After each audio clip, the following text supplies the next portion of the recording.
Hi, ನಾನು Sandeep from tech in Kannada. ಇವತ್ತು ನನ್ನ ಮುಂದೆ ರಿಯಲ್ಮಿನವರು ಹೊಸದಾಗಿ ಲಾಂಚ್ ಮಾಡಿದಂಥ ರಿಯಲ್ಮಿ 15T ಸ್ಮಾರ್ಟ್ಫೋನ್ ಇದೆ. ನಾನು ಈ ವಿಡಿಯೋ ಮಾಡೋ ಟೈಮಲ್ಲಿ ಆ್ಯಕ್ಚುಲಿ ಫೋನ್ನ ಬೆಲೆ ಇನ್ನೂ ರಿವೀಲ್ ಆಗಿಲ್ಲ. ಈ ಫೋನ್ ಬಾಕ್ಸ್ ಮೇಲೆ 25,000 ರೂಪಾಯಿ ತೋರಿಸ್ತಾ ಇದೆ. ಸೊ ನಾನು ಗೆಸ್ ಮಾಡ್ತಾ ಇದ್ದೀನಿ ಈ ಸ್ಮಾರ್ಟ್ಫೋನ್ನ ಬೇಸ್ ವೇರಿಯಂಟು ಒಂದು 18,000 ರೇಂಜಲ್ಲಿ ಲಾಂಚ್ ಆಗ್ಬೋದಾ ಅಂತ. ನಾನಿವತ್ತು ಈ ಸ್ಮಾರ್ಟ್ಫೋನ್ನ ಅನ್ಬಾಕ್ಸ್ ಮಾಡ್ತೀನಿ, ಯೂಸ್ ಮಾಡಿ ನನ್ನ ಎಕ್ಸ್ಪೀರಿಯನ್ಸ್ ನಿಮ್ಮ ಹತ್ರ ಶೇರ್ ಮಾಡ್ತೀನಿ. ಏನು ಚೆನ್ನಾಗಿದೆ, ಏನು ಚೆನ್ನಾಗಿಲ್ಲ, ಕಂಪ್ಲೀಟ್ ಮಾಹಿತಿನ ತಿಳಿಸ್ಕೊಡ್ತೀನಿ. ಅದಕ್ಕಿಂತ ಮುಂಚೆ ನೀವಿನ್ನೂ ನಮ್ಮ tech in Kannada YouTube channel subscribe ಮಾಡ್ಕೊಂಡಿಲ್ಲ ಅಂದರೆ ಈಗಲೇ ಸಬ್ಸ್ಕ್ರೈಬ್ ಮಾಡ್ಕೊಳ್ಳಿ ಮತ್ತು ಬೆಲ್ ಐಕಾನ್ ಕೂಡ ಕ್ಲಿಕ್ ಮಾಡ್ಬೋದು. ಓಕೆ, ಫಸ್ಟ್ ಈ ಸ್ಮಾರ್ಟ್ಫೋನ್ ಅನ್ಬಾಕ್ಸ್ ಮಾಡೋಣ. ನಮ್ಮ ದೇಶದ most popular smartphone brand with youth ಅಂತೆ.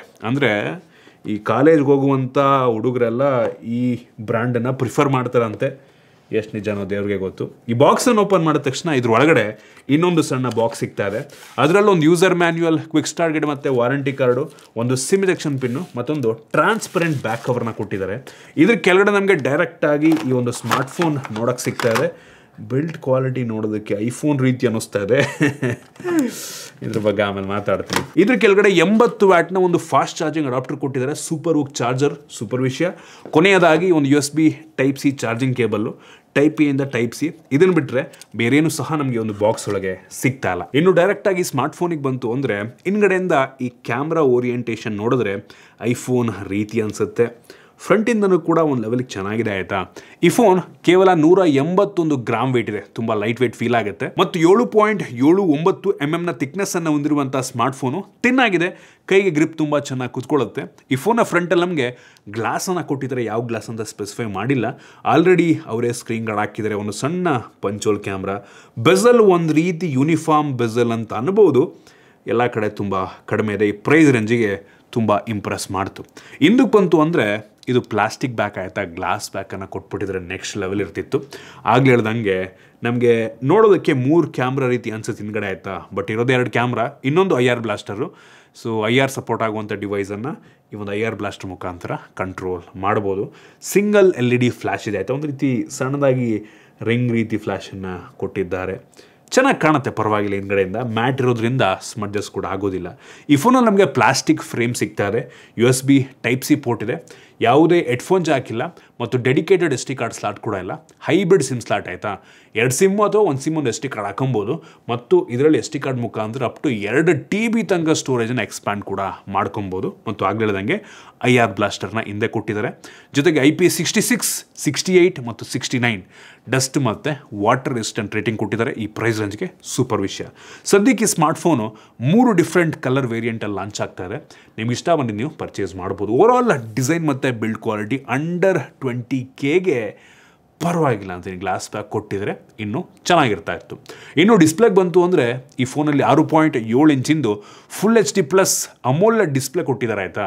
ಸೊ ಇದಕ್ಕೇನೋ 4R ಕಂಫರ್ಟ್ ಪ್ಲಸ್ ಡಿಸ್ಪ್ಲೇ ಅಂತ ಅಂತಾರೆ. ಒಂದು ರೀತಿ ಕಣ್ಣಿಗೂ ಕಂಫರ್ಟು ಮತ್ತು ಕಾರ್ನರ್ಸು ಸರ್ಕ್ಯುಲರ್ ಆಗಿರೋದ್ರಿಂದ 4R ಅಂತ ಕರೀತಾರೆ ನಂಗೆ ಅನ್ನಿಸ್ದಂಗೆ. ಸೊ ಇದು 120 Hz ರಿಫ್ರೆಶ್ ರೇಟನ್ನು ಹೊಂದಿರುವಂಥ ಡಿಸ್ಪ್ಲೇ, ಸೂಪರ್ ವಿಷಯ. ಹೆವಿ ಬ್ರೈಟ್ ಆಗಿರುವಂಥ ಡಿಸ್ಪ್ಲೇ, 4000 ನಿಟ್ಸ್ನ ಪೀಕ್ ಬ್ರೈಟ್ನೆಸ್ಸು ಮತ್ತು ಹೈ ಬ್ರೈಟ್ನೆಸ್ ಮೋಡಲ್ಲಿ 1400 ನಿಟ್ಸ್ ತನಕ ಬ್ರೈಟ್ ಆಗುತ್ತೆ. ಮತ್ತು 10 ಬಿಟ್ ಡಿಸ್ಪ್ಲೇ ಆಯಿತಾ. 1 ಬಿಲಿಯನ್ ಕಲರ್ಸನ್ನು ಸಪೋರ್ಟ್ ಮಾಡುತ್ತೆ. HDR10+ ಸಪೋರ್ಟ್ ಮಾಡುತ್ತೆ. 100% DCI-P3 colour gamut. So accurate colour ಸಿಗುತ್ತೆ ನಮಗೆ. ಈವನ್ PWM ಡಿಮ್ಮಿಂಗ್ ಕೂಡ ತುಂಬ ಜಾಸ್ತಿ ಇದೆ. ಒಟ್ಟಿನಲ್ಲಿ ಈ ಪ್ರೈಸ್ ರೇಂಜಿಗೆ ಬೆಂಕಿ ಡಿಸ್ಪ್ಲೇ ಅಂತೀನಿ. ಹೆವಿ ಇಂಪ್ರೆಸ್ ಮಾಡ್ತು.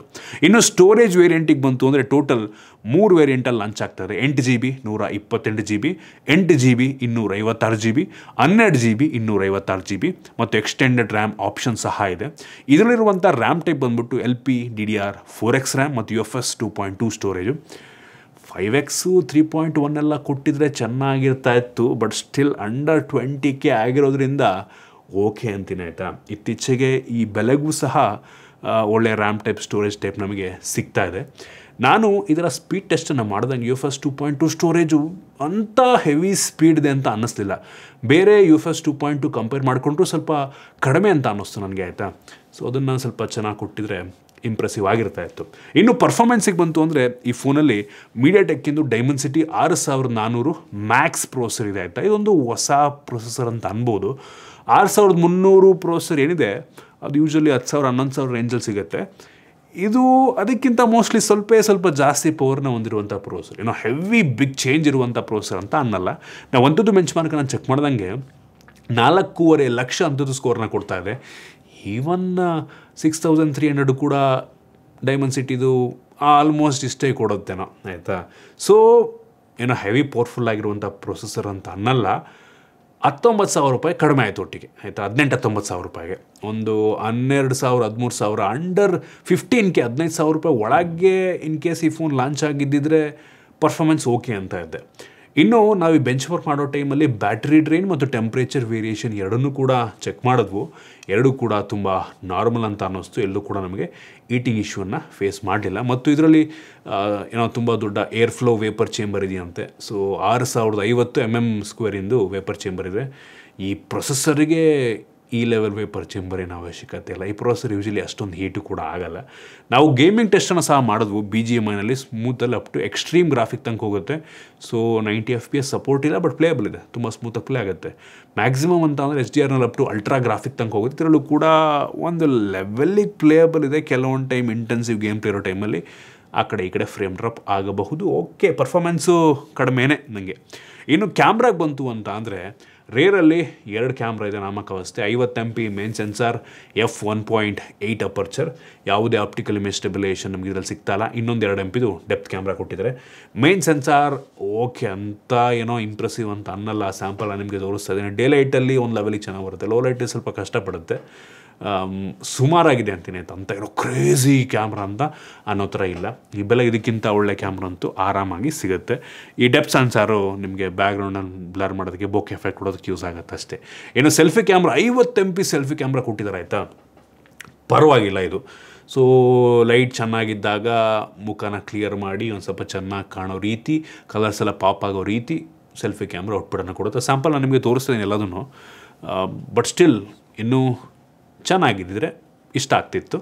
50 MP ಇದೆ ಅಂದ ತಕ್ಷಣ ಒಳ್ಳೆ ಕ್ಯಾಮ್ರಾ ಅನ್ನೋ ರೀತಿ ಅಲ್ಲ, ಆಯಿತಾ. 50 MP ಅಂತ 100 MP ಹಾಕ್ಬೋದು ಕೆಲವು ಜನ, ಬಟ್ ಮ್ಯಾಟ್ರ್ ಆಗಲ್ಲ. ಅದು ರೆಸಲ್ಯೂಷನ್ ಅಷ್ಟೇ. ಅದು ಸೆನ್ಸಾರ್ ಯಾವುದಿದೆ, ಪ್ರೋಸೆಸ್ ಹೆಂಗೆ ಮಾಡುತ್ತೆ ಅದ್ರ ಮೇಲೆ ಡಿಪೆಂಡ್ ಆಗುತ್ತೆ.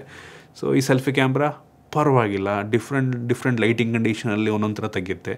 ಈ ಒಂದು ಸ್ಟುಡಿಯೋ ಲೈಟಲ್ಲಿ ನಂಗೆ ಚೆನ್ನಾಗಿ ಅನ್ನಿಸ್ತು. ಹೊರಗಡೆ ಇನ್ನೂ ಚೆನ್ನಾಗಿರಬೇಕಾಗಿತ್ತು ಅನ್ನಿಸ್ತು. ಎಲ್ಲದನ್ನು ನಾನು ನಿಮಗೆ ತೋರಿಸ್ತಾ ಇದ್ದೀನಿ, ನೋಡ್ಕೊಳ್ಳಿ ಇಷ್ಟ ಆಗುತ್ತಾ ಅಂತ. ಇನ್ನೂ ಈ ಕ್ಯಾಮ್ರಾದಲ್ಲಿ ಕೆಲವೊಂದು AI ಫೀಚರ್ಗಳು ಸಹ ಇದೆ. ಸೊ AI ಜಿನಿ ಏನಿದೆ, ಇದು ಗ್ಯಾಲರಿ ಒಳಗೆ ನಮಗೆ ಸಿಗುವಂಥ ಕೆಲವೊಂದು ಫೀಚರ್ಗಳು. ಇದರಲ್ಲಿ AI ಎರೇಸರ್ ಆಗಿರ್ಬೋದು, ಸ್ಮಾರ್ಟ್ ಇಮೇಜ್ ಮ್ಯಾಟಿಂಗ್ ಆಗಿರ್ಬೋದು. ಸೊ ಈ ರೀತಿ ಕೆಲವೊಂದು ಫೀಚರ್ಗಳು ಗ್ಯಾಲರಿ ಒಳಗೆ ಸಿಗ್ತದೆ. ಅದು ಬಿಟ್ಟರೆ AI ಸ್ನ್ಯಾಪ್ ಮೋಡ್ ಅಂತ ನಮಗೆ ಕ್ಯಾಮ್ರಾ ಅಪ್ಲಿಕೇಶನ್ ಒಳಗಡೆ AI ಲ್ಯಾಂಡ್ಸ್ಕೇಪ್ ಮೋಡ್, ಈ ರೀತಿ ಕೆಲವೊಂದು ಫೀಚರ್ ಎಲ್ಲ ಸಿಗ್ತದೆ. ಕ್ಯಾಮ್ರಾ ಅಪ್ಲಿಕೇಶನ್ ತುಂಬ ಯೂಸರ್ ಫ್ರೆಂಡ್ಲಿ ಇದೆ. ಪೋರ್ಟ್ರೇಟ್ ಮೋಡ್ ಕೂಡ ಒಂದು ಲೆವೆಲ್ಲಿಗೆ ಚೆನ್ನಾಗಿ ಔಟ್ಪುಟನ್ನು ಕೊಡುತ್ತೆ. ಅಂಡರ್ ವಾಟರ್ ಮೋಡ್ ಸಹ ಇದೆ. ಇದರಲ್ಲಿ IP ರೇಟಿಂಗ್ ಇರೋದ್ರಿಂದ ಸೊ ನೀರೊಳಗೂ ಸಹ ನೀವು ವಿಡಿಯೋನ ಶೂಟ್ ಮಾಡ್ಬೋದು. Tilt shift mode, panorama, street, film, slomo, so ಈ ರೀತಿ ಕೆಲವೊಂದು ಫೀಚರ್ಸ್ಗಳು ನಮಗೆ ಈ ಕ್ಯಾಮ್ರಾ ಅಪ್ಲಿಕೇಶನ್ಸ್ ಎಲ್ಲದರಲ್ಲೂ ಸಿಗದೆ ಇದರಲ್ಲೂ ಸಿಗ್ತದೆ. ಬೇರೆ ಏನೋ ಯುನೀಕ್ ಆಗಿದೆ ಅಂತ ಅನ್ನಲ್ಲ. ಮತ್ತು ಕೆಲವೊಂದು ಫಿಲ್ಟರ್ಸ್ಗಳು, ಮುಖಕ್ಕೆ ಮೇಕಪ್ ಮಾಡೋ ರೀತಿ ಎಫೆಕ್ಟ್ಗಳಾದ ನೀವು ಹಾಕೊಬೋದು ಒಟ್ಟಿನಲ್ಲಿ. ಇನ್ನು ವೀಡಿಯೋಗ್ರಫಿಗೆ ಬಂತು ಅಂದರೆ ಈ ಫೋನ್ನ ಫ್ರಂಟ್ ಮತ್ತು ಬ್ಯಾಕ್ ಎರಡೂ ಸಹ full HD 60 FPS video record ಮಾಡುತ್ತೆ. ಕ್ಲಾರಿಟಿ ಸುಮಾರಾಗಿದೆ, ಆಯಿತಾ. ಅಂತ ಏನೋ ಇಂಪ್ರೆಸಿವ್ ಅನ್ನಲ್ಲ, ಪರವಾಗಿಲ್ಲ. ಇನ್ನು ಸೆಕ್ಯೂರಿಟಿಗೆ ಬಂತು ಅಂದರೆ ಈ ಫೋನಲ್ಲಿ ನಮಗೆ optical in display fingerprint sensor ಕೊಟ್ಟಿದ್ದಾರೆ. ಸೂಪರ್ ವಿಷಯ.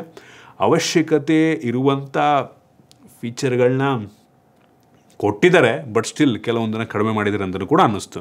ಫೇಸ್ ಅನ್ಲಾಕ್ ಇದೆ, ವೈಡ್ ವೈನ್ L1 ಸೆಕ್ಯೂರಿಟಿಯನ್ನು ಕೊಟ್ಟಿದ್ದಾರೆ. ಸೊ ನೆಟ್ಫ್ಲಿಕ್ಸು ಪ್ರೈಮಲ್ಲಿ HD ಕಂಟೆಂಟನ್ನು ಪ್ಲೇ ಮಾಡ್ಬೋದು. ನಂಗೆ ಅನ್ನಿಸ್ತಂಗೆ ಇವರು ನೋಡಿ ಮೀಡಿಯಾ ಕನ್ಸಂಪ್ಷನ್ಗೆ ಈ ಫೋನ್ ಮಾಡೋರ ಅಂತೆಲ್ಲ ಒಂದು ಕಡೆ ಅನ್ನಿಸ್ತಾ ಇದೆ. ಏನಕ್ಕೆ ಅಂತ ತಿಳಿಸ್ಕೊಡ್ತೀನಿ. ಬ್ಯಾಟ್ರಿ ಬಂದುಬಿಟ್ಟು 7000 mAh ಕೆಪಾಸಿಟಿ ಬ್ಯಾಟ್ರಿ, ಸೂಪರ್ ವಿಷಯ. ಸ್ಲಿಮ್ ಆಗಿದ್ರೂ ಸಹ ಈ ಫೋನು 7000 mAh ಕೆಪಾಸಿಟಿ ಬ್ಯಾಟ್ರಿ ಇದೆ. ಬಾಕ್ಸ್ ಒಳಗೆ 80 ವ್ಯಾಟ್ನ ಸೂಪರ್ ಹೂಕ್ ಚಾರ್ಜರ್ ಕೊಟ್ಟಿದ್ದಾರೆ. ಬಟ್ ಈ ಫೋನು 60 ವ್ಯಾಟಿಂದು ಚಾರ್ಜಿಂಗನ್ನು ಸಪೋರ್ಟ್ ಮಾಡುತ್ತೆ. ಮತ್ತು 75 ನಿಮಿಷದಲ್ಲಿ 100% ಚಾರ್ಜ್ ಮಾಡುತ್ತೆ ಈ ಒಂದು ಫೋನನ್ನು. ಇನ್ನು OSಗೆ ಬಂತು ಅಂದರೆ ನಮಗೆ Android 15 ಬೇಸ್ಡ್ Realme UI 6 ಸಿಗ್ತಾ ಇದೆ. ಸೊ ಅವ್ರು ಹೇಳೋ ಪ್ರಕಾರ ಈ ಫೋನ್ಗೆ 3 ವರ್ಷಗಳ OS ಅಪ್ಡೇಟು, 4 ವರ್ಷಗಳ ಸೆಕ್ಯೂರಿಟಿ ಪ್ಯಾಚನ್ನು ಕೊಡ್ತಾರಂತೆ. ಒಳ್ಳೆಯ ವಿಷಯ. ಇದರಲ್ಲಿ ನಮಗೆ ಕೆಲವೊಂದು ಬೇಡದಂಥ ಅಪ್ಲಿಕೇಶನ್ ಇದೆ ಅನ್ನೋದು ಬಿಟ್ಟರೆ ತುಂಬ ಚೆನ್ನಾಗೇ ಇದೆ. ಕಸ್ಟಮೈಸೇಷನ್ ಆಪ್ಷನ್ ಎಲ್ಲ ಒಟ್ಟಿನಲ್ಲಿ ಥೀಮ್ಡ್ ವಾಯ್ಸ್ ಅಂತ ಗೊತ್ತಾಗುತ್ತೆ. ಸ್ಟಾಕ್ ಆ್ಯಂಡ್ ಎಕ್ಸ್ಪೀರಿಯನ್ಸ್ ಅಂತೂ ಸಿಗಲ್ಲ ನಿಮಗೆ. ಇನ್ನು AI ಫೀಚರಿಗೆ ಬಂತು ಅಂದರೆ ನೋಟ್ ಅಸಿಸ್ಟ್ ಫೀಚರ್ ಇದೆ ನಮಗೆ. ಸೊ ನೀವು ಬರೆದಿರುವಂಥ ಒಂದು ನೋಟನ್ನು ಟೆಕ್ಸ್ಟನ್ನು ಪಾಲಿಷ್ ಮಾಡ್ಬೋದು. ಅಂದರೆ ಪಾಲಿಷ್ ಅಂತ ಅಂದರೆ ಪ್ರೊಫೆಷ್ನಲ್ಲಾಗಿ ಟೈಪ್ ಮಾಡೋ ರೀತಿ ಅದನ್ನು ನೀವು ಚೇಂಜ್ ಮಾಡ್ಕೊಬೋದು. ಅರ್ಧಂಬರ್ಧ ನೀವು ಟೈಪ್ ಮಾಡಿಬಿಟ್ರೆ ಅದೇ ಕಂಟಿನ್ಯೂ ಮಾಡುತ್ತೆ ಬರೆಯೋದನ್ನು. ಈ ರೀತಿ ಫೀಚರ್ಗಳೆಲ್ಲ ಇದ್ದಾವೆ. ಫಾರ್ಮೆಟನ್ನು ಚೇಂಜ್ ಮಾಡ್ಬೋದು, ಎಲಾಬ್ರೇಟ್ ಸಮ್ಮರೈಸ್ ಮಾಡುವಂಥದ್ದು, ಈ ಎಲ್ಲ ಫೀಚರ್ಗಳಿದ್ದಾವೆ. ಸರ್ಕಲ್ ಸರ್ಚ್ ಕೂಡ ನಮಗಿದು ಸಿಗ್ತದೆ. ಇವನ್ ಜೆಮಿನಿ ಆಪ್ಷನ್ ಸಹ ಇದೆ. ಸೊ ಅವಶ್ಯಕತೆ ಇರುವಂಥ AI ಫೀಚರ್ ಈ ಪ್ರೈಸ್ ರೇಂಜಿಗೆ ಕೊಟ್ಟಿದ್ದಾರೆ, ಒಳ್ಳೆ ವಿಷಯ. ಇನ್ನು ಸ್ಪೀಕರಿಗೆ ಬಂತು ಅಂದರೆ ಡ್ಯುಯಲ್ ಸ್ಟೀರಿಯೋ ಸ್ಪೀಕರ್, ಐರಸ್ ಆಡಿಯೋ ಸಪೋರ್ಟ್ ಮಾಡುತ್ತೆ, ಓರಿಯಾಲಿಟಿ ಸಹ ಇದೆ ನಮಗೆ ಇದರಲ್ಲಿ. 300%ಗೆ ವಾಲ್ಯೂಮನ್ನು ಬೂಸ್ಟ್ ಕೂಡ ಮಾಡುತ್ತೆ. ಸಖತ್ ಇಂಪ್ರೆಸ್ ಮಾಡ್ತು. ಸ್ಪೀಕರ್ ಸಖತ್ತಾಗಿದೆ ಅನ್ನಿಸ್ತು ಆಯಿತಾ. 300%ಗೆ ಬೂಸ್ಟ್ ಮಾಡಿದ್ರೆ ಹೆವಿ ಜ್ವರ ಕೇಳುತ್ತೆ. ಸ್ಟೀರಿಯೋ ಹೆವಿ ಇಂಪ್ರೆಸ್ ಮಾಡ್ತು. ಕನೆಕ್ಟಿವಿಟಿ ನಮಗೆ ಬರೀ ಡ್ಯುಯಲ್ ಬ್ಯಾಂಡ್ ವೈಫೈ ಸಿಗ್ತದೆ, ವೈಫೈ 6 ಇಲ್ಲ. ಬ್ಲೂಟೂತ್ 5.3 ಕೊಟ್ಟಿದ್ದಾರೆ. ಅವಶ್ಯಕತೆ ಇರುವಂಥ ಬೇಸಿಕ್ ಸೆನ್ಸರ್ಸ್ ಎಲ್ಲ ಇದೆ ಆಯಿತಾ. ಸೊ ಇದಿಷ್ಟು ಈ ಫೋನಿನ ಕೆಲವೊಂದು ಮೈನ್ ಫೀಚರ್. ನಾನು ಇದನ್ನು ಅಬ್ಸರ್ವ್ ಮಾಡ್ದಂಗೆ ನೋಡಿ, ಒಂದು ಮೀಡಿಯಾ ಕನ್ಸಂಪ್ಷನಿಗೆ ಬೇಕಾಗುವಂತೆಲ್ಲ ಫೀಚರ್ ಇದರಲ್ಲಿ ಚೆನ್ನಾಗಿದೆ. ಫಾರ್ ಎಕ್ಸಾಂಪಲ್ ಬ್ಯಾಟ್ರಿ ದೊಡ್ಡದಿದೆ, ಸ್ಪೀಕರ್ ಚೆನ್ನಾಗಿದೆ, ಆಮೇಲೆ ವೈಡ್ ಒನ್ L1 ಇದೆ ಮತ್ತು ಡಿಸ್ಪ್ಲೇ ಕೂಡ ಚೆನ್ನಾಗಿದೆ. ಅದು ಬಿಟ್ಟರೆ ಪರ್ಫಾರ್ಮೆನ್ಸ್ನಲ್ಲಿ ಸ್ವಲ್ಪ ಕಡಿಮೆ ಆಯಿತು ಅಂತ ಅನ್ನಿಸ್ತು. ಇವನ್ ರ್ಯಾಮ್ ಟೈಪ್, ಸ್ಟೋರೇಜ್ ಟೈಪ್ ಮತ್ತು ಪ್ರೊಸೆಸರ್ ಸ್ವಲ್ಪ ಕಡಿಮೆ ಆಯಿತು ಈ ಬೆಲೆಗೆ. ಇನ್ ಕೇಸ್ ಇದು 18,000ಕ್ಕೆಲ್ಲ ಲಾಂಚ್ ಆದರೆ, 15,000 ರೂಪಾಯಿ ಒಳಗೆ ಲಾಂಚ್ ಆದರೆ ತಲೆನೇ ಕೆಡಿಸ್ಕೊಳ್ಳೋಂಗಿಲ್ಲ, ಆರಾಮಾಗಿ ಪ್ರಿಫರ್ ಮಾಡ್ಬೋದು. ಇದು ನನ್ನ ಒಪಿನಿಯನ್ ಇದ್ರ ಬಗ್ಗೆ. ನಿಮ್ಗೆ ಇದ್ರ ಬಗ್ಗೆ ಏನಿಸ್ತು ಕಾಮೆಂಟ್ ಮಾಡಿ. ಇಷ್ಟ ಆಗಿದ್ರೆ ಲೈಕ್ ಮಾಡಿ, ಶೇರ್ ಮಾಡಿದ್ರೆ ರೀತಿ ನಮ್ಮ ಬೇರೆ ಬೇರೆ ವೀಡಿಯೋಗಳಿಗೆ ನಮ್ಮ ಟೆಕ್ ಇನ್ ಕನ್ನಡ ಟಿಪ್ಸನ್ನು ಸಬ್ಸ್ಕ್ರೈಬ್ ಮಾಡ್ಕೊಂಡಿಲ್ಲ ಅಂದರೆ ಈಗಲೇ ಸಬ್ಸ್ಕ್ರೈಬ್ ಮಾಡ್ಕೊಳ್ಳಿ ಮತ್ತು ಬೆಲ್ ಐಕಾನ್ ಕೂಡ ಕ್ಲಿಕ್ ಮಾಡ್ಬೋದು. ಸಿಗೋಣ ಮತ್ತೆ ಮುಂದಿನ ವೀಡಿಯೋದಲ್ಲಿ.